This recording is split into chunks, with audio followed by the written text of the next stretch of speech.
ngon thiệt ngon, nào cùng mau xem game show. Trời lên tới thiên đường rồi là quá à. Hải sản với lẩu siêu đã luôn. Đội nào chiến thắng thì ăn hết luôn nào. Đội tôi chiến thắng, đội tôi cùng. Xin chào mừng toàn thể quý vị đến với chương trình Thiên đường ẩm thực, chương trình do đài truyền hình Thành phố Hồ Chí Minh phối hợp với công ty truyền thông và giải trí Địa Quân thực hiện với sự tài trợ của công ty cổ phần bột thực phẩm Tài Ký, nhãn hàng Taki Food.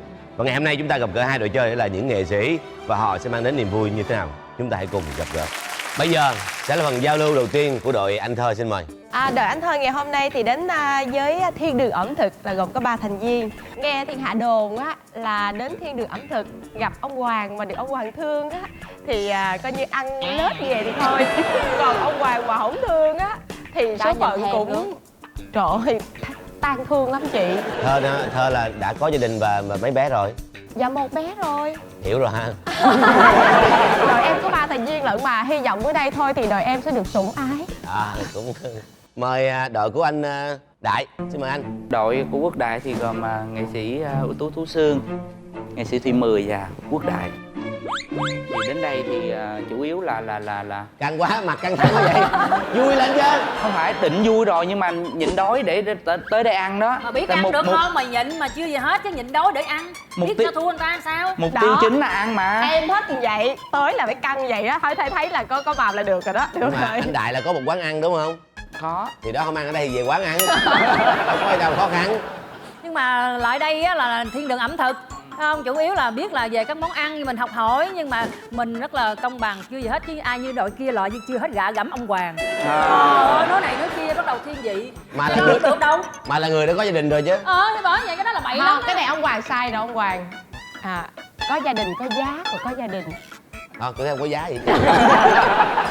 Bỏ qua mấy cái phần nguy hiểm đi. Bây giờ xin hỏi chị Sơn, cái sở thích về món ăn của chị mà cái món mà chị yêu thích nhất là những món như thế nào? Thường thì Xuân cũng thích rau muống xào, rồi canh chua, rồi cá kho tộ. Bữa nay không có món nào vậy hết chị. Sao em biết? Không em nghĩ vậy. Chị Mười thì thích ăn cái gì? Thích những cái món khô. Khô này khô kia, đồ chiên á. Nói chung là đặc sản của miền Tây đó. Cái đó là để lâu mà ăn nó ngon. Lúc nào ăn cũng cảm thấy ngon. Giống ông Hoàng hả? Giống, thích ăn khô mắm rồi. Ồ dạ nó nha, chị hỏi ai Mới nói ta Mới nói sao 10 kỳ của người ấy. Giờ xin hỏi Thảo là đã từng ăn những món gì mà nhớ hoài mà không quên? Em cũng ham ăn lắm anh. Không, nhìn thì biết, nhìn biết rồi. Nhìn cái sai miệng là biết rồi. Vậy hả? Em á thì người Quảng nên em cũng thích. Ủa, Quảng gì? Dạ Quảng Nôn. Đó trời nên lát nữa cái gì chay em ăn trước đi nha. Đây Quảng Ngãi. Dạ. Trời ơi, ở bên kia Quảng không vậy hả trời? Quảng. Đây gần hơn nè, đây gần hơn nè. Quảng Nam ở chỗ nào? Dạ ở Duy Xuyên. Trời ơi, Thăng Bình hả? 30 phút. Thôi về. Đây lên đây là làm là thiên đường ẩm thực mà sao tự nhiên nghe Không, nói dẫn là bà cái con gì trước cái đã, rồi ăn sao? kỳ vậy ta? Quay đến lại cái món ăn em yêu thích đó hả? Quay lại rồi đó hả? Dạ. Em thích rau lang luộc ăn với lại chấm mắm cái. Dạ, nguyên con với lại bánh tráng cuốn thịt heo. Ngon lắm anh. Và bây giờ chúng ta cùng xem chủ đề ngày hôm nay.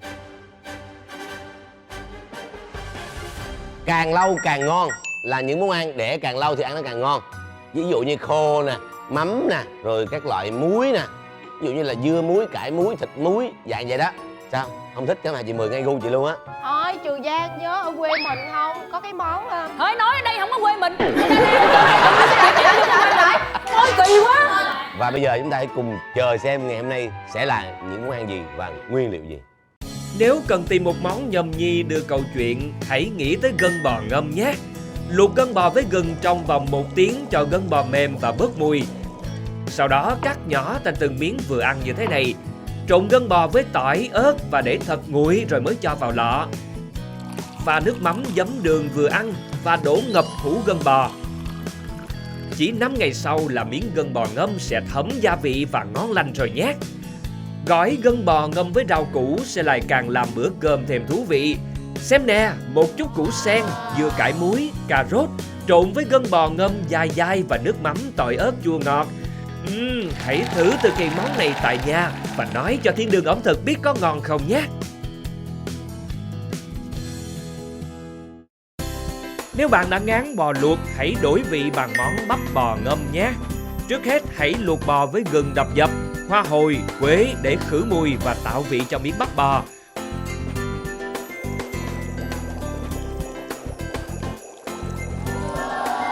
Voilà, nồi bắp bò luộc đang tỏa hương thơm lừng vàng bếp đây. Sau đó cho cả một bắp bò vào trong hũ, thêm ớt trái, gừng thái sợi, tiêu xanh nguyên hột. Đổ ngập nước mắm giấm đường vào hũ bò ngâm. Chỉ cần để một ngày là đã có thể ăn được.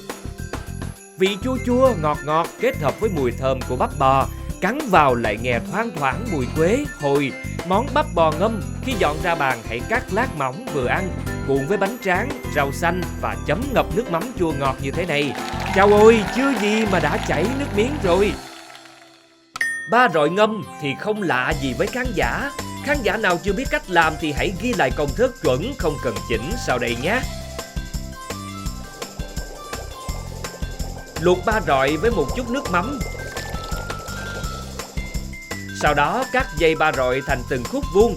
Hãy dùng một kèo thủy tinh trong để ngâm thịt nhé. Thêm ớt sắc lát, tỏi tươi và không thể thiếu nước mắm pha với đường. Đổ ngập thịt và để ngâm trong vòng 5 ngày các bạn nhé. Miếng thịt khi dọn ra bàn trong veo, dai dai, sần sật, mặn mặn, ngọt ngọt. Ăn kèm với bún và rau sống như thế này thì biết bao nhiêu cho đủ.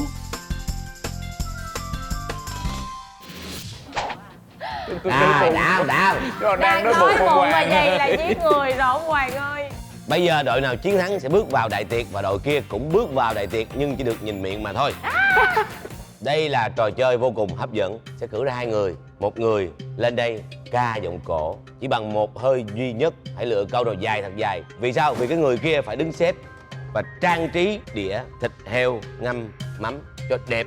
Câu giọng cổ vừa kết thúc cũng là kết thúc phần trang trí. Đội nào đẹp hơn sẽ là giành chiến thắng. 3, 2, 1.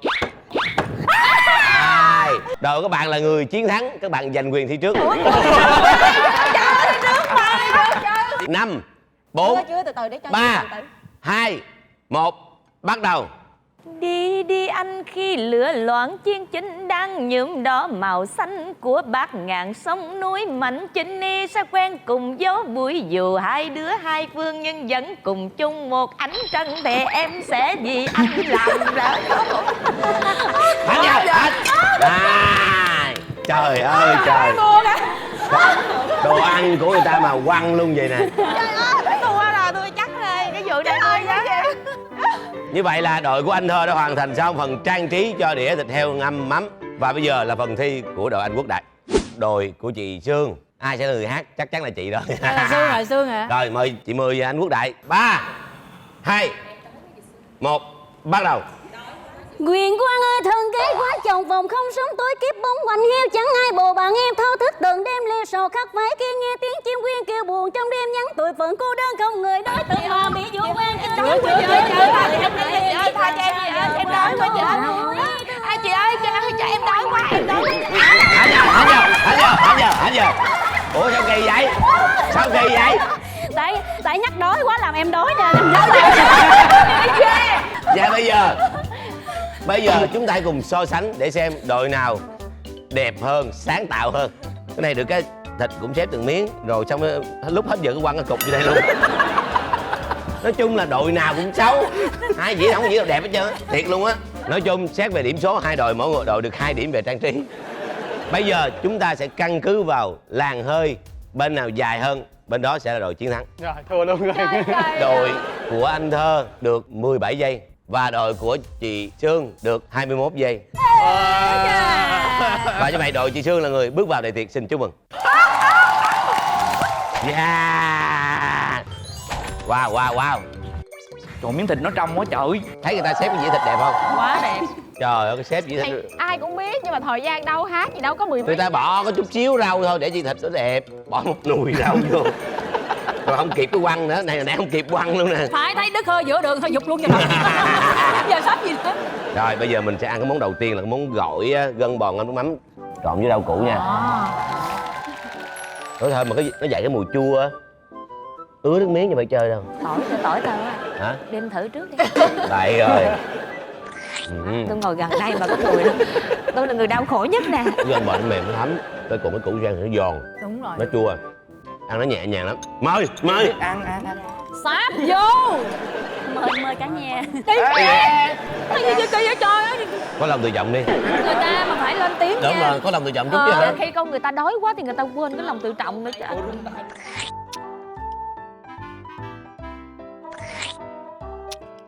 Gia vị rất là vừa ăn ngon. Cục gân nó không có cứng nhưng mà nó ăn vô thấy nó thấm, nó đã. Nói chung là ngon dữ lắm, đừng có tả. Cắn đã miếng răng đó mà nó có thêm cái vị của tỏi nè. Đúng rồi. Tỏi ngon quá. Mẹ mà nó có nó dai dai sực sực, nó ngon lắm. Thật ra thì về món ngâm á, Việt Nam mình rất là nhiều. Ngâm mắm rồi ngâm giấm. Rồi có nhiều món lên men tự nhiên nữa. Đồ chua ngon lắm nè. Ngon chứ? Ngon lắm luôn á, thiệt á, ngâm nó vừa mà nó giòn, trời ơi, ăn đã lắm.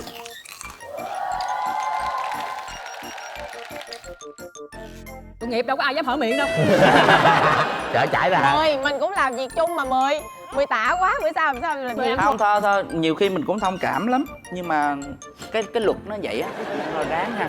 Nếu mà cái gân này mà ăn mà không phải chung với cái đồ chua này nó chát, nó chán mà nó ngán. Đúng rồi. Nhưng mà ăn với cái củ sen chua nè, rồi dưa chua nè, nó không bao giờ ngán. Cái này mà ăn với cơm trắng nữa là số 1. Cái hăng của cái cải chua á. Đúng rồi. Nó sướng. Thôi.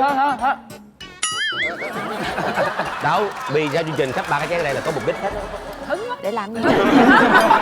Con hỏi để làm gì? Bây giờ mình thử món thứ hai. Bắp bò là nó nằm ở khu vực này nè về Thơ. Bắp bò nằm ở khu vực này nè, hiểu không? Đó. Đâu cắt thử miếng coi ngâm nó giống gì không? Bỏ đi. Mình phải ăn chung với miếng xà lách nè. Đó. Gọn quá, không để miếng salad lên gọn. Ăn chuyên nghiệp mà. Ôi, làm gọn ghê luôn. Đây nữa. Chấm mùi chứ không kệ người ta thắng nó muốn ăn gì ăn. Trời, cái mùi thơm đã chịu không nổi rồi. Ngồi đây thôi cái mùi nó sộc lên đã muốn chết rồi. Ôi. mấy rủi bu hoài. Ngon không Hoàng, ngon không? Tuyệt vời, xin mời. Xin mời. Cái thịt nó thấm vừa phải, không mặn, không nhạt. Kèm những chú cháo vô cái vị chát. Nó hòa quyện với nhau. Cái này là của bạn mà, đem về đây luôn. À đúng rồi. Đây chị bình tĩnh, đây nữa, còn nữa, bình tĩnh vậy. Đó. Cái gì vậy? Chua mà nổi da gà luôn á. Thôi anh. Nè, nhìn nè. Bây giờ gà em chảy nước bọt nè. Bây giờ mình chấm nước mắm nè. Có cái cuộc thi nào mà nó tàn nhẫn cho cuộc thi này không? Ngon không, ngon không? Trời ơi có cái cuốn kìa. Xuất sắc. Trời ơi, miếng thịt nó mềm, tan chảy trong miệng luôn. Nó đầy đủ tất cả các gia vị luôn nha. Mặn, chua, ngọt, Cay. Quá đỉnh. Sao chị Thương sao? Kìa, người phụ nữ trầm lặng. Nói chung là ngon quá cho nên nó lên tiếng không nổi. Mà nước mắm pha cũng ngon nữa. Cái bắp nó cũng vừa phải rồi chị ha. Đây, bây giờ mình thử món tiếp theo nè. Không ăn được những món này thì chết cho rồi chứ sống làm gì mà nhìn người ta. Không, mấy cái món này ở nhà em cũng có. Không, ở nhà khác cưng. Ở nhà là mình nấu. Ở nhà thì bình thường. Mình nấu mình ăn mình biết cái vị rồi. Còn đây là có đầu bếp 5 sao mà. Với lại ở nhà làm gì có người nhìn miệng mình. Trời ơi. Riết đây là tan đàn sẽ nghé hết. Thôi, ngon lắm. Vì miếng ăn mà trở mặt chưa? Đúng rồi. Bởi vậy người ta nói miếng ăn mình miếng tội tàn đó. Đối với tôi giờ này là không có vụ mà miếng ăn miếng tội tàn đây nha. Cái này là nó Miếng ăn là miếng quy hoàng. đó. Cái người mà không ăn là nhục, điêu tàn. Mà anh chưa có gia đình hả anh Hoàng? Chưa. Em cũng chưa có gia đình. Bỏ đi. Cái miếng ba chỉ nè, càng ngấm mắm là bắt đầu nó trong cái mỡ. Mình để vô, thấy không? Chấm nhẹ nè. Món ăn lúc nào nó cũng hấp dẫn là ở khi mình ăn mình phải ngửi trước. Rồi bà không nhìn tôi, bà nhìn ngay cái cuốn. Bạn hả? Bạn với nó hả? Cắn bạn luôn nè. Cái thịt nạc đó, rồi bắt đầu nó khô lại. Tơi cái sợ. Cái thịt mỡ, cái trong, nó bắt đầu cứng lại khi mình cắn vô, thấy không? Nhấn xuống, bắt đầu nó tung ra. Cái rau nó hòa hiện vô. Nói chung là không hiểu được đâu. Giờ biết đồng bọn mình cũng kinh khủng quá. Em này cuối cùng á, mục đích cuối cùng phải là để cho ăn được ăn đâu. Để thử lòng. Bao nhiêu lâu nay làm việc chung, em ơi anh rồi bây giờ vậy. Ủa? Có biết cái chữ gọi là trở mặt không? Thật sự thì lần đầu tiên Xuân cũng mới ăn cái món này. Ủa vậy hả? Dạ. Tuy là nó ngâm nhưng mà giống như là mình đã kho rồi vậy. Đúng rồi. Nó săn dạ. thịt lại. Nó thấm, nó rất là thấm. Không ăn uổng gì lắm. Nói là miếng thịt nè, rất là ngon. Thực ra khỏi chấm nước mắm nó cũng có cái vị mặn của nó rồi. Nó thấm vô á. Đúng rồi. Nó ngon lắm. Mà phải nhớ là cái thịt nó có vị ngọt nữa. Đúng rồi. Cái thịt nó có vị ngọt. Không từ ngữ nào có thể tả nổi. Chỉ một tiếng thét. Wow!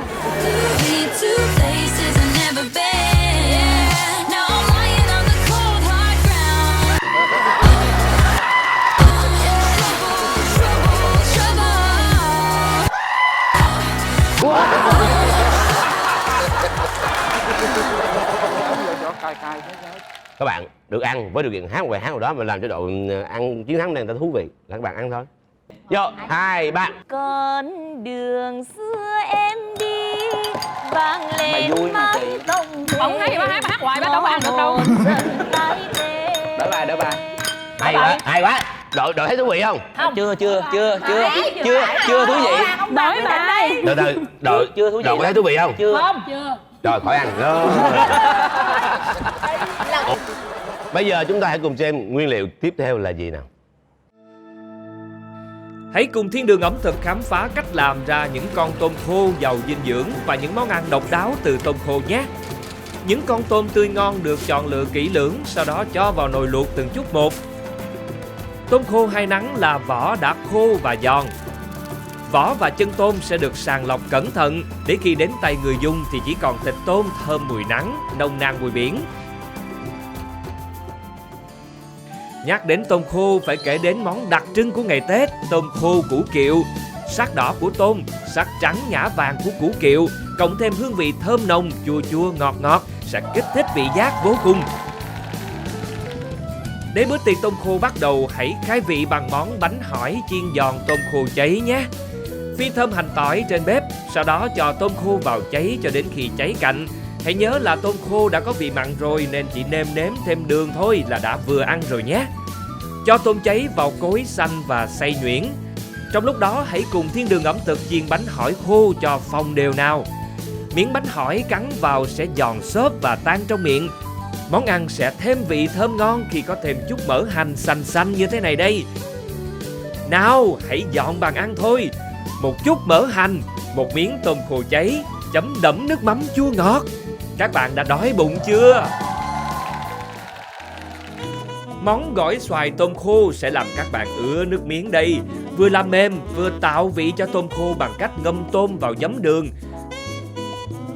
Xoài để làm gỏi ngon phải là xoài xanh bắt đầu ngã vàng.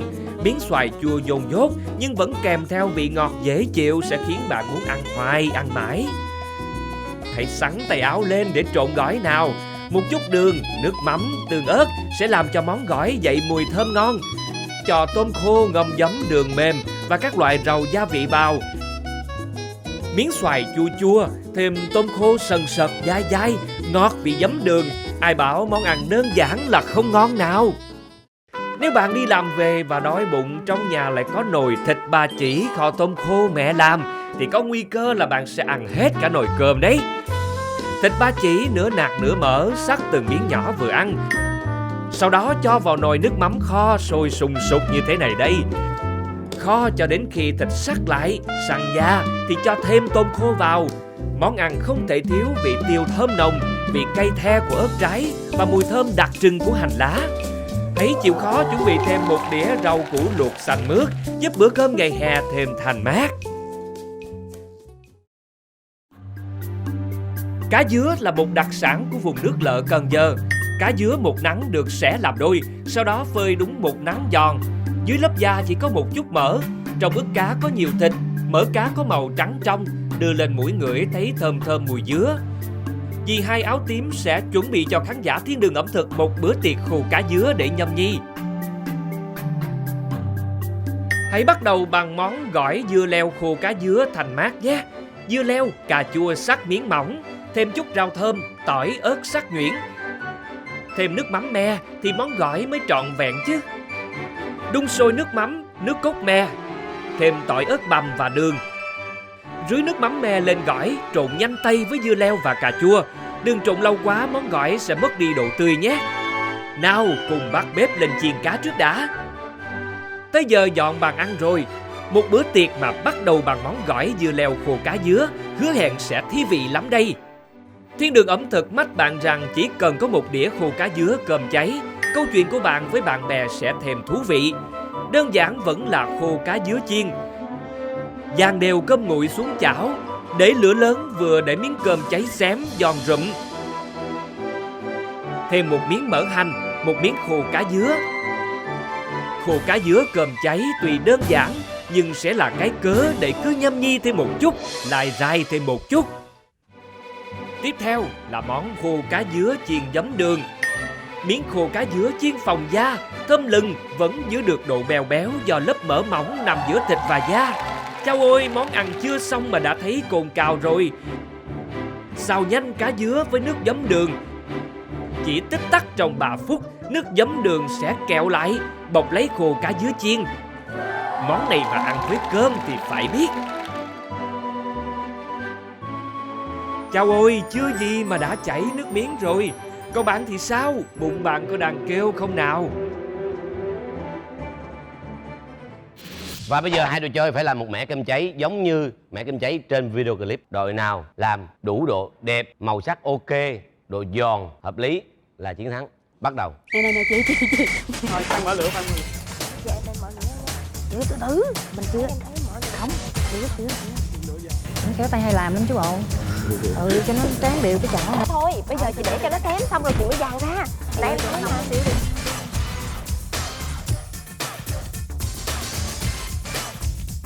Giống như chiên cơm vậy. Rồi, cứ để đi, để cho nó tém cái mặt tự động nó sẽ dính rồi hồi đó mình tán ra sau. Bây giờ để cho nó xúc lại cho thôi nè.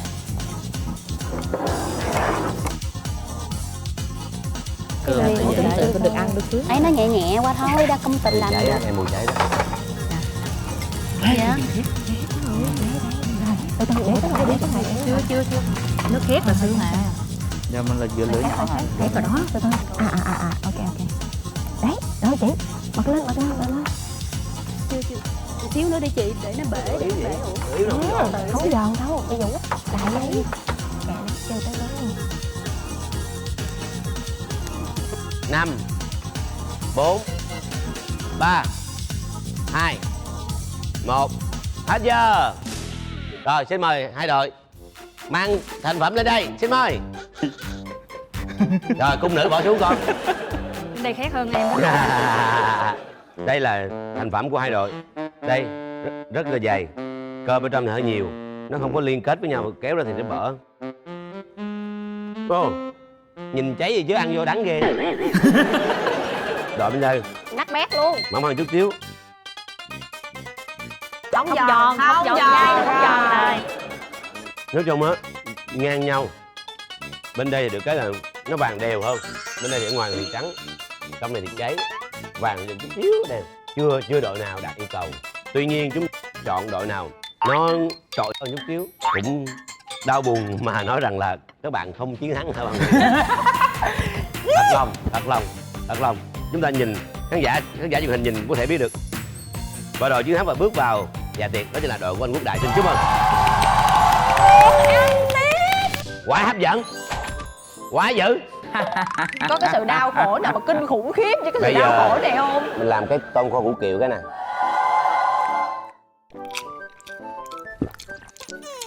Tôm khô không mặn, vừa mềm, kết hợp tuyệt vời. Xin mời. Nhai cái rột nè, nhai. Không, củ kiệu ăn không được. Bây giờ được không được thì em cũng không có được ăn. Vừa. Ngon quá.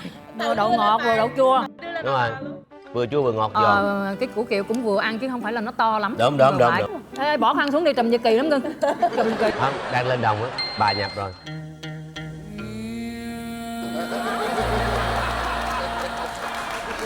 Lên hình có cái mặt để người ta quay hả? Người ta thua, người ta có quyền. Rồi, bây giờ mình dùng món tiếp theo đó là gỏi xoài tôm khô. Trời ơi, cả một sự ướt át. Nè.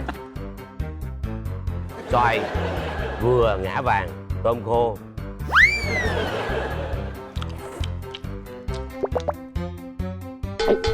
Xoài chua ngọt, tôm khô không mềm lắm, không cứng lắm mà không có mặn. Thêm cái nước trộn á. Nước trộn nó ra cái nước nè. Ngon. Mình thấy cũng đúng ha, cái vô bàn ăn hết anh em bạn bè.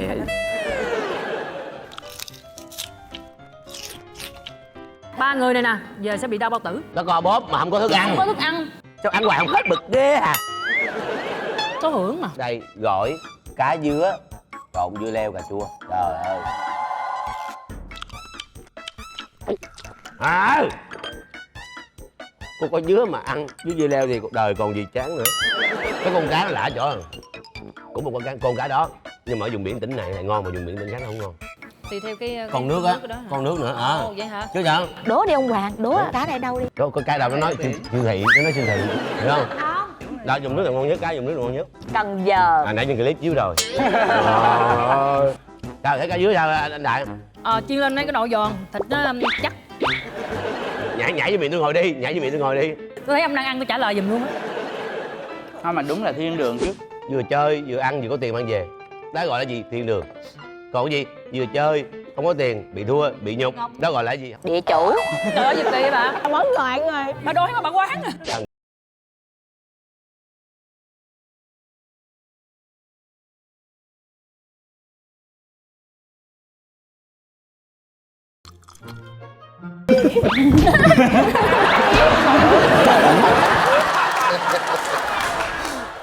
Ngon quá, xỉu. Cái thịt kho á, mỡ nó tí ra hết rồi, còn thịt nó cứng lại. Cái tôm kho nó cũng cứng lại. Mình cắn vô nghe sực. Ngon, thiệt. Mình không cảm cho đồng bọn của mình ghê. Sau cái thi xong đi, coi chúng ta có nhìn mặt nhau được nữa không? Mình ăn mà mình đau lòng. Mình buồn vì tim mình đau, mình buồn vì ai. Nghe bây giờ no quá thiệt á, thực sự rất là no mà còn rất là nhiều món nữa. Đây, bánh hỏi chiên ăn với tôm khô cháy. Nó bị ngạnh á. Bên này nó vi lai nè. Mà nó vi lai 4 ngạnh không đưa vô được. Bên đó là vuông lai. Kệ người ta cái kỳ vậy. Đó, bàn tay ta làm nên tất cả, có sức người sỏi đá cũng thành công. Ghê không? Thấy là ghê không? Cái miếng vậy, cái miếng bánh tráng vậy mà bóp cái bể ghê không? Đó mà đây nghe rào rào là độ giòn của cái bánh hỏi đúng không? Cái bánh hỏi là giòn, cái tôm này nó giòn mà nó hòa quyện hay lắm, nó hay lắm, có mỡ hành nữa ngon. Lần đầu tiên ăn bánh hỏi chiên, nó giòn mà nó mềm lắm, bỏ vô miệng nhiều khi không kịp nhai nó phao luôn rồi, nó tự tan luôn á, thiệt á. Nếu có yêu tôi thì hãy yêu. Không có nhu cầu nghe nhạc. Không, bây giờ nó thiệt luôn á. Thôi đừng nói thiệt vậy chứ. Nãy người ta trả lời đúng Nãy giờ rồi. toàn nói giỡn. Lần này nghiêm túc. Đó cho bây giờ quyết định là nhịn thèm lát rồi đi ăn thôi, chứ còn không có mà mình hạ nhục cái nhân phẩm của mình vậy được. Bây giờ chúng ta sẽ cho người ta thèm hơn nữa. Cơm cháy, khô cá dứa.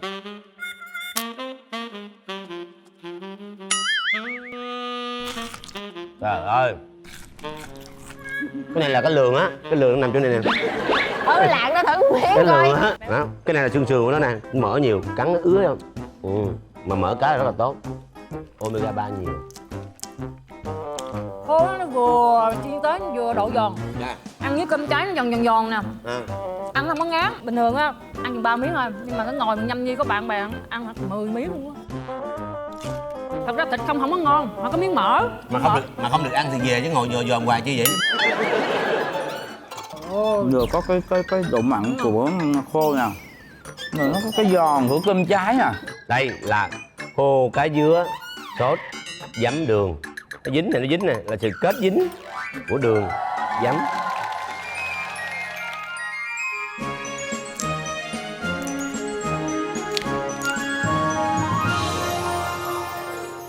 Ê. Cái bụng nó kêu quá. Bụng nó kêu quá ồn, rột, bực bội. Thấy cô, khi mà mình làm với giấm đường nó kẹo lại á, bên ngoài nó áo một cái lớp vừa chua vừa ngọt mà ở trong thì mặn mặn, tuyệt vời. Nhiều khi nhục không có đối diện với bản thân mình được á. Em không có sợ đối diện với bản thân, em chỉ sợ đối diện với cái món trước mặt thôi.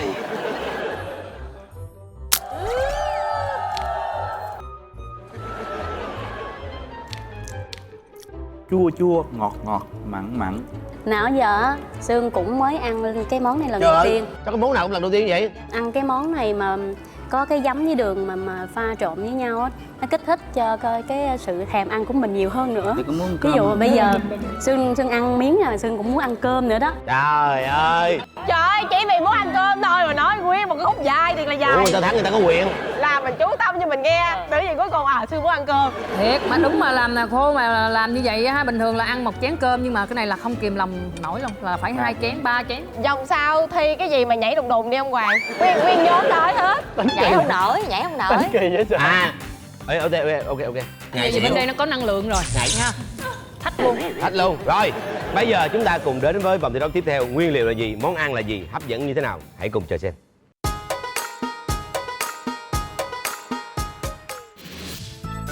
Đã là người Việt Nam thì ai cũng phải từng ăn qua cải chua một lần.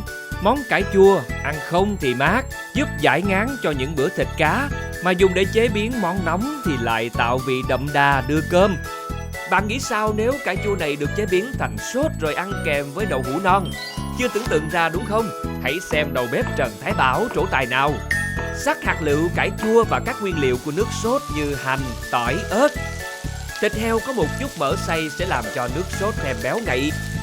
Sau đó hãy dằn lại vị béo bằng vị chua của cải. Chưa gì đã chảy nước miếng rồi. Thêm tương cay, tương ớt và chút bột bắp pha loãng để nước sốt có màu hấp dẫn và tạo độ xanh. Trong lúc đó hãy cắt khoanh đậu hũ non, lăn qua lớp bột giòn, trứng gà và bột su rồi đem chiên giòn. Thử tưởng tượng khi cắn lớp bột giòn rụm, bạn sẽ gặp ngay miếng đậu hũ non tan mềm. Dùng kèm với nước sốt cải chua nữa thì đố khán giả nào không chảy nước miếng. Tương hột mà đem chưng với thịt hay cá đều giúp tôn lên hương vị của nguyên liệu chính, nhưng đâu đó vẫn phảng phất hương thơm đặc trưng của đậu nành, cộng thêm vị ngọt nhẹ khó quên của đậu lên men, khiến bạn mê đắm mãi không thôi. Hãy dùng sức nóng hơi nước để làm bật lên hương vị thơm ngon của đậu tương và cá bóng mú. Hương vị chính của món ăn chính là nước sốt đậu tương này đây. Thay vì để nguyên hạt, hãy xay đậu tương với tỏi băm, gia vị và một chút dầu ăn. Sốt tương hột xay sẽ giúp món ăn tinh tế hơn khi trình bày. Cá sau khi cắt miếng vừa ăn, xếp vào thố đã có sẵn ít bún tàu. Chưa gì đã thấy hấp dẫn rồi, rưới nước sốt đậu tương lên nhé. Một chút thịt ba chỉ đã trần sơ sẽ làm món cá thêm béo ngậy mọng nước. Đã là cá hấp thì không thể thiếu một chút hành hoa thơm lừng và vị cay cay của ớt. Nào còn chờ gì nữa mà không đem thố cá đi hấp. Thơm quá đi thôi. Ước gì TV có thể phát ra mùi cho khán giả của Thiên Đường ẩm thực cùng thưởng thức. Nhắc đến chao, nhiều người đã cảm thấy ứa nước miếng vì đậm đà bèo béo của miếng đậu hũ lên men. Chao ôi, trong nhà mà có hũ chao, chấm rau ăn không hay nấu với thịt cá cũng tốn cả một nồi cơm chứ chẳng đùa. Hôm nay hãy thử kết hợp chao với thịt cừu trong món cừu nướng chao nhé. Sốt chao để ướp thịt rất dễ thực hiện. Hãy vào bếp ngay nào. Một chút chao, tỏi băm, đường, ớt sa tế để tạo vị the the cay cay. Đơn giản thế thôi. Thịt cừu sắc miếng vừa ăn, ướp với tỏi, hành tím băm, tương ớt và chút xíu ngũ vị hương. Đương nhiên là phải có sốt chao nữa rồi. Miếng thịt cừu sẽ dậy mùi lắm đây. Đã là nướng chao thì chắc chắn phải sử dụng bếp than. Bạn sẽ ngất ngây với mùi khói than, vị ngọt mềm của thịt cừu. Khi cắn vào sẽ còn nồng nàn lên vị chao. Bao nhiêu cuộn bánh tráng thịt cừu nướng chao mới là đủ cho những chiếc bao tử đang đói ngoài kia.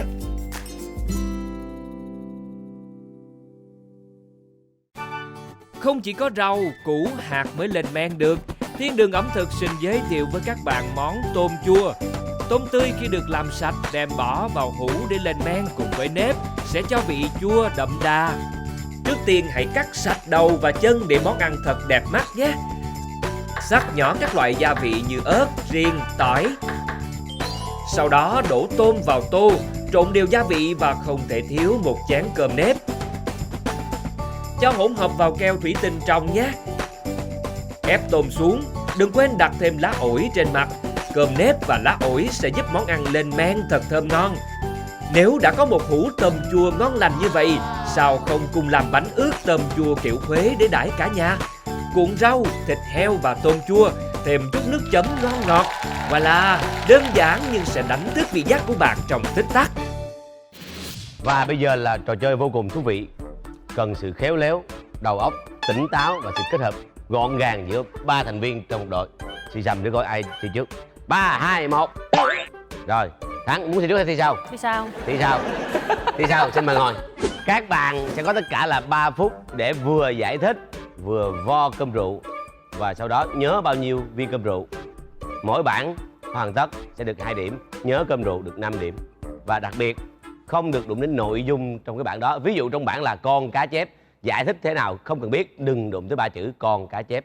Nhiệm vụ của bạn là khó nhất, chỉ cầm thôi. Bắt đầu. Cái món mà mình, trời ơi, Không được cho qua. ở dưới cho qua. À, nhà mà khó khăn quá là không có đủ đồ ăn thì mình phải bốn chữ. Liệu cơm gắp mắm. Cái gì? Liệu cơm gắp mắm. Chính xác. À, rồi cái món này là để ăn chay. Chao. Rồi nhưng mà nó bằng cái củ. Có nghĩa là không phải chao bình thường. Sai, có chữ chào. Rồi. À, cái món này là uống vô thì say. Rượu. Ở Long An. Cái cục á là ngược với màu trắng. Đen. Là 3 chữ. Rượu còi đen. Rồi, bây giờ 2 chữ nha. Chữ đầu tiên nó ngược với nữ là Nam. nguyên một bầy. Thay vì bầy thì là thành gì? Đàn. Ghép lại. Nam đàn. Chính xác. Ở dưới nước là con gì? Cá. Món này là nó bỏ vô cái xửng. Thay vì hấp thì là thành gì? Trứng. Rồi. Đó, 3 chữ. Cá chân tương. Hay quá. Lại cái hồi nãy ăn chay nè. Ăn chay là gì? Chao. 2 chữ. Cái đai ở dưới đất, cái củ gì dưới đất để mà làm cái món này nè. Châu môn. Chính xác. Như vậy là sau gần 2 phút các bạn rất giỏi, giải thích được hết các bản của chương trình đưa ra. Và bây giờ xin hỏi bạn Việt, bạn có nhớ bạn đếm được bao nhiêu viên? 14 viên. 14 viên. Sai. Bạn làm được 15 viên. Như vậy bạn không được điểm về cái phần viên. Bạn được tất cả 10 điểm, xin chúc mừng. Hay rồi. Và bây giờ đã sẵn sàng chưa? Sẵn sàng. Sẵn sàng. Bắt đầu. Ngày rằm á, ngày rằm đi đâu? Chùa. Rồi thường ở trong chùa ăn gì? Chay. Ăn chay mà có nhiều món chay, là có nhưng cái gì là bỏ trong hũ? Chao. 2 cái đáp lại. Chao chùa. Chính xác. Ở dưới nước á trồng kim tây bông gì? Phải sai, có chữ bông. Cái này là câu ca dao. 2, 4, 6, 8 chữ. Đi rồi cái không gặp là sao? Cách xa không gặp là gì? Mùi với xương không gặp nhau á. Đọc câu trước một câu này đi, đọc câu trước một câu này cho dễ. Trước cái câu này nè. Bỏ qua lấy cái khác đi. Đi Quy Nhơn á có cái uống này nè. Là gì? Nước biển. uống mà sai á. Rượu. Nhìn nè, đá lấy đi miền Tây á, mỗi dịp xuống miền Tây cái Lại. lại biết là lại rồi, nhưng mà ở dưới miền Tây có một cái rất là nổi tiếng. Tượng. Không phải cái giống cái chùa á. Bà thường nói là bà. Chú bà chú xứ ở đâu? Chùa Bà Châu Đốc. Đúng rồi. Bây giờ Mười với Sương cách xa ra rồi, lâu ngày rồi không muốn nói chuyện Rồi. hả? Không phải đi rồi. Gọi gì? Nhớ. Cắt cái nấu. lặt. Đọc câu trước câu này đi. Cơm á, ngoài món là cơm, ngoài món là khô, còn món gì? Luộc. Không phải luộc. Nước á, nước canh. Đó, nó đi nó thành nguyên câu văn, nó là 4 câu, nó là câu văn mà. Tiếp. Dạ, ăn sao gì? Rồi nãy xa là nhà nhóm nãy á. Làm đi. Rồi, còn cái trái gì ta? Cái gì màu tím á? Cái gì màu tím mà nướng lên cái dầm nước mắm á. Cà. Rồi vậy nè. Bầm. Giống vậy. Vậy nè. Giống chữ bầm, giống chữ bầm mà nó không phải là chữ bầm. Hả dạ? Và như vậy là sau 3 phút một sự rối loạn đã xảy ra và đội chị Mười đúng được 2 bản mang về 4 điểm. Và bây giờ xin hỏi chị Sương, chị đếm được bao nhiêu viên? Dạ 23 viên. 23 viên mang về chị 5 điểm là 9 điểm. Nhưng vẫn thua bởi vì đội bên đây mang về 10 điểm. Các bạn bước vào đại tiệc. Đại tiệc nha. Bây giờ bàn tiệc đã sẵn sàng, các bạn đã chiến thắng, hay quá. Trời đất ơi, lần đầu tiên chiến thắng nha. Ông Hoàng, cái đại tiệc cuối cùng bởi vậy ta nói nó Hoành tráng. sang trọng hơn hẳn luôn, đúng không? Chưa dừng lại ở đây, đặc biệt có một món ngon 3 phút chế biến ngay tại đây luôn. Có luôn. Xin mời đầu bếp Trần Thái Bảo. Ngồi cái bên hot girl nè. Chúc mừng đội đã chiến thắng vòng cuối cùng. Hôm nay mình xin giới thiệu đầu tiên là món thịt cừu nướng chao cuốn bánh tráng. Ôi thịt cừu. Cái này tên tiếng Anh tôi gọi là salad. Hồi nãy mấy món kia mình có ăn salad nè. Kệ, cái đó quá khứ rồi. Mình cố tình mình nói vậy để mình đỡ thèm. Thưa quý vị, là ngày hôm nay là món càng lá và ngon, và ở cái vòng này là thiên về những món về lên men tự nhiên. Chao rồi tương đậu rồi đó là lên men tự nhiên. Chao này là ở trong chùa người ta ăn chay đó chị. Đang gọi là chao chùa. Không, cái này ngon hơn, tuyệt vời. Ngon nhất so với những cái món hồi nãy được ăn. Ngon nhiều. Cái vị cừu á, nó có đặc trưng, cái vị cừu nó có một mùi riêng biệt. Trộn lẫn vô các loại rau mà chấm những nước sốt này ở trong chùa á chị. Quá tuyệt vời. Ăn đi cưng, nãy giờ đói dữ lắm rồi đó. Đại, thơm lắm luôn á. No lắm, bây giờ là nó án mùi hết rồi. Không Cái này ướp cái gì mà thơm dữ vậy anh? Ướp chao nữa đúng không anh? Đúng rồi. cái đó có đậu bắp nướng đâu, có gì đâu ồn. Dạ. Trời ơi. Chao. Làm quá hả? Từ đầu tới giờ là tụi em cũng đói bụng lắm rồi, thôi ráng ăn đi cưng. Không, nhưng mà em thấy cái miếng ăn này rất là xứng đáng anh. Em rất là hài lòng mãn nguyện.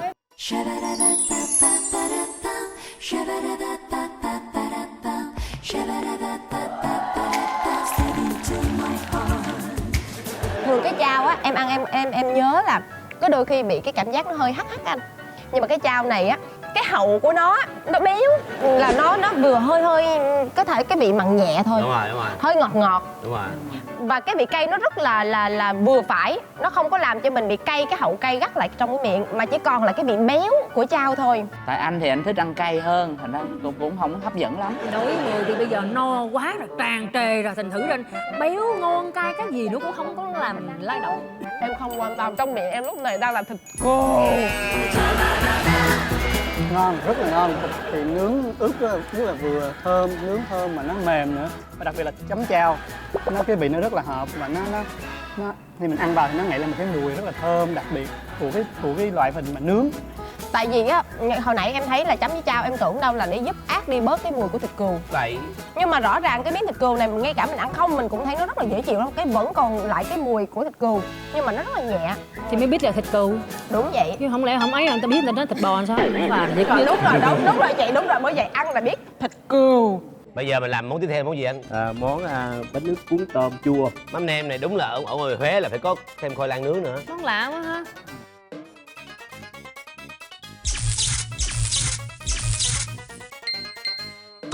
Xỉu, 1, 2, 3.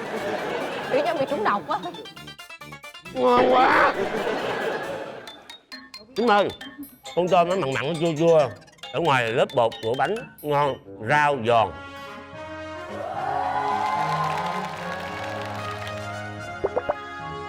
Món này á, nó có một cái hay, ăn là phải ăn tất cả mọi thứ trộn Nguyên cục vậy đó. Nguyên cục. Đúng rồi. Xong bỏ vô thì tất cả các vị nó mới trộn. Hay quá. Và đặc biệt hơn nữa đó là chúng ta không phải tự cuốn mà có người cuốn sẵn. Đúng rồi, mình chiến thắng mà. Đúng. Rồi bây giờ mình dùng món cá bóng muống chiên tương. Trời ơi, cá bóng muống mà đem chân tương. Trời ơi, chết người chứ không phải chơi đâu. Nè, thấy không? Cái thịt cá nó trắng, chứng tỏ con cá nó tươi. Nghe mùi xì dầu nha, nghe mùi xì dầu. Ngon. Cá mềm, thơm. Ở dưới nó có một lớp miếng. Nấm thịt ba chỉ với lại tương hột mình đổ chung với nhau, mình hấp nó lên. Đúng rồi. Thì cái nước tương hột nó từ từ nó sẽ ngấm vô cá. Thường á, một cái con cá mà cái khối cá nó to như thế này á là rất là khó để nó thấm vô bên trong, đúng không? Đúng rồi. Vậy mà em ăn mới một cái lát cá thôi mà cái mùi tương là nó thấm vô từng thớ cá. Ghê không? Chỉ cần bỏ vô miệng chưa kịp nhai, ngậm miệng lại thôi là cái mùi tương á, tương hột á đã sộc lên trên mũi rồi. Cá quá ngon anh ạ. Thứ nhất á là nó rất là thơm, thơm cái mùi tương, cái hạt tương đậu á. Bây giờ mình ăn món nào tiếp? Đậu hũ chiên xù với lại sốt cải chua. Xong rồi sốt cải chua mình nấu với thịt bằm với lại sả tế. Đúng luôn, cái vị cải chua là cái vị đặc trưng. Thử. Không bay mùi được, bay mùi nghe rồi. Nghe. Cái đậu hũ nó giòn ở ngoài, mềm bên trong. Cái nước sốt này nó ngọt do các loại đậu rồi thịt bằm đó. Mà cái vị cải chua đặc trưng không? Giòn chua. Tuyệt vời. Hai cái dòng đầu bên mình ăn không có thấy mắt của anh Thơ mở lên. Không dám mở đâu, dám nhìn.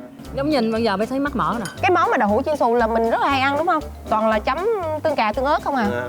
Bữa nay có thêm cái nước sốt này, nó ra một cái món hoàn toàn mới luôn. Nó nâng lên gấp bao nhiêu lần nữa. Nâng tầm cho món ăn. Mà những ai mà không ăn là người ta sẽ không biết nó lên tầm cỡ nào. Sao Việt thấy sao Việt? Nhưng mà lần đầu tiên ăn cái món gì luôn á. Đó giờ ít bao giờ có một kiểu mà cải chua mà làm sốt gì luôn á. Mình không nghĩ là đậu Hà Lan nè, cải chua nè, nấm nè, thịt bằm phải không anh? Đó. Nghĩ được mà làm đầu bếp rồi. nên mình có nhiều chuyện mình không có thể nghĩ ra, cũng như đội bạn hồi nãy không nghĩ ra chơi thân với nhau tới cái ăn uống cái đình là xài xẻ tụi này. Đâu có thân đâu. Ủa phải không? Vậy hả? Vậy nói nữa. Cái đó là so sánh Cái món sốt này nè. Và bây giờ là món ngon 3 phút. Món ngon 3 phút nay giới thiệu mọi người là sò điệp áp chảo Sò điệp Nhật với cơm rượu. Sau khi dầu nóng chúng ta bỏ sò điệp vào, áp chảo vàng hai mặt. Ăn tại chỗ, phục vụ tại chỗ gì sướng không? Đối với lại sò điệp mình chiên á thì chảo phải nóng thiệt nóng để mình chiên cho nó vàng cái mặt, cho đó mình đừng có chiên lâu quá thì nó sẽ mất đi cái vị ngọt của sò điệp, thì nước nó chảy ra ngoài. Mình có ướp gì không anh? Không ướp gì hết, tại mình ăn nguyên chất luôn là ngọt vậy thôi, mình không tẩm ướp gia vị nhiều, chút mình cho một miếng sốt nước tương vô. Đố chị Thị Mười tại sao con sò nó tên là sò điệp?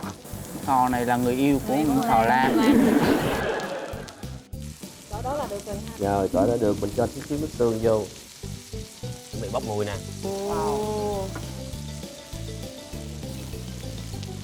mình hiểu tại sao nói lấy 4 cái chén rồi.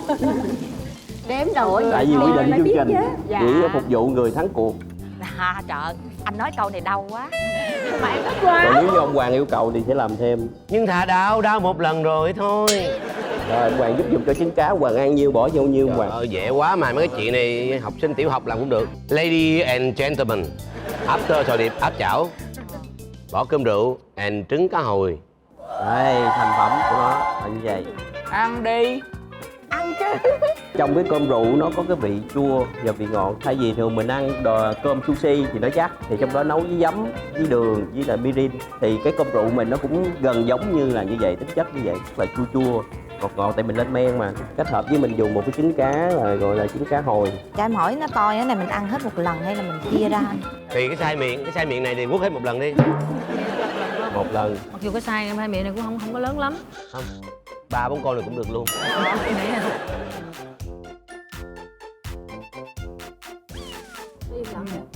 Ngon quá. Em cảm nhận thấy lạ. Chị nó cái sò điệp nó thơm, nó ngọt, cái cơm rượu nó chua chua, thêm cái trứng cá hồi nó mặn mặn, nó hòa quyện, tuyệt vời. Cái sò điệp ăn vô là có một chút xíu cái nước tương, nước bỏ vô Đúng rồi. nghe cái vị nó hơi nhẹ nhẹ thôi. Bắt đầu tới cái cơm rượu, mà cơm rượu này anh chọn sao mà nó không có quá chua, cái vị ngọt nó đậm, cho nên là ăn nó chua nhẹ và có vị ngọt. Và cái cuối cùng nó phủ lên hết là cái trứng cá hồi mặn mặn. Vâng, cảm ơn anh Bảo ngày hôm nay đã xuất hiện và làm ra những món ăn vô cùng ngon và đầy giá trị dinh dưỡng. Còn chờ gì nữa, chúng ta đến với phần bánh Việt. Bánh Việt kỳ này sẽ hướng dẫn các bạn 2 món bánh vùng Nam Bộ. Đầu tiên là món bánh chuối nướng.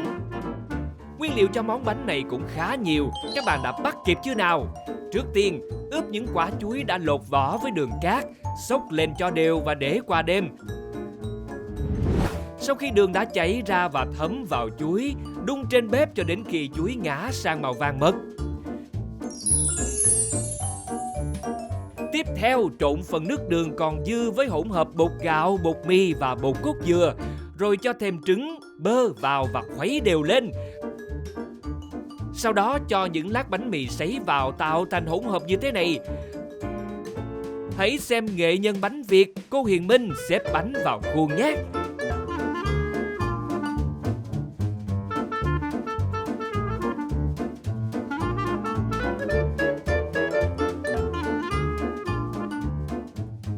Bây giờ thì cho bánh vào lò nướng thôi nào.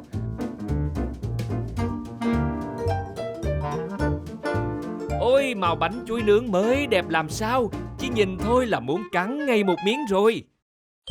Tiếp theo là món bánh lá mơ.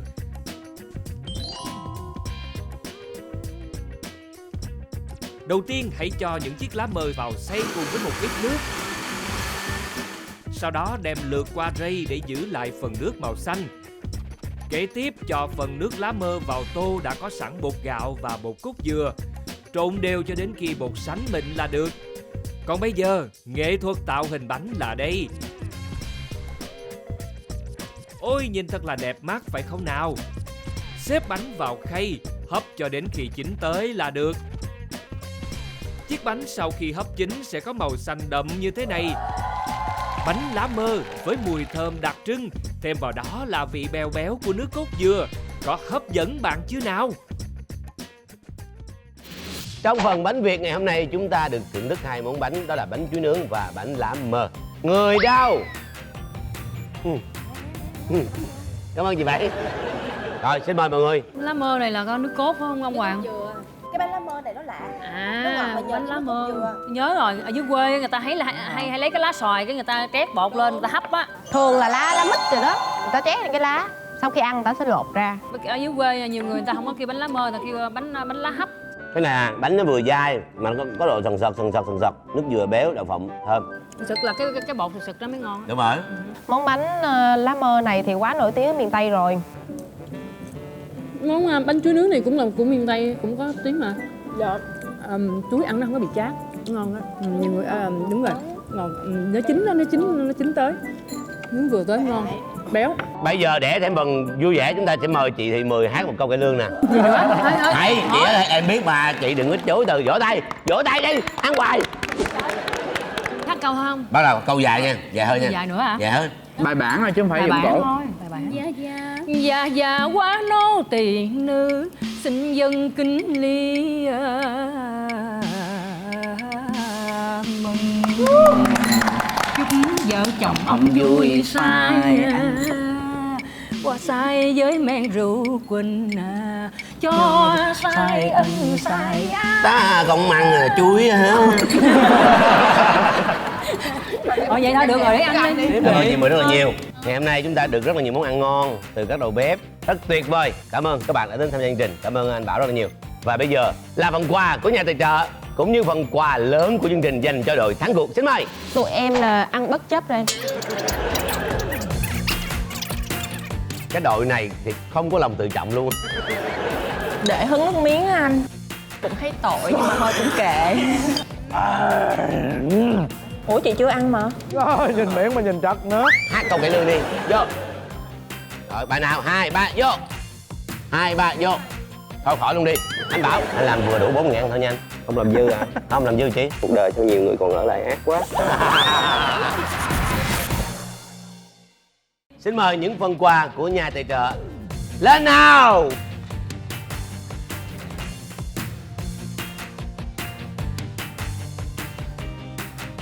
Và 10 triệu đồng dành cho đội chiến thắng ngày hôm nay. Kính thưa quý vị thân mến, chương trình Thiên đường ẩm thực do Đài Truyền hình Thành phố Hồ Chí Minh phối hợp với công ty truyền thông và giải trí Điền Quân thực hiện với sự tài trợ của công ty cổ phần bột thực phẩm Tài Ký nhãn hàng Taki Food. Chương trình của chúng tôi phát sóng vào lúc 20 giờ tối chủ nhật hàng tuần trên HTV7. Bây giờ xin chào tạm biệt và hẹn gặp lại tuần sau.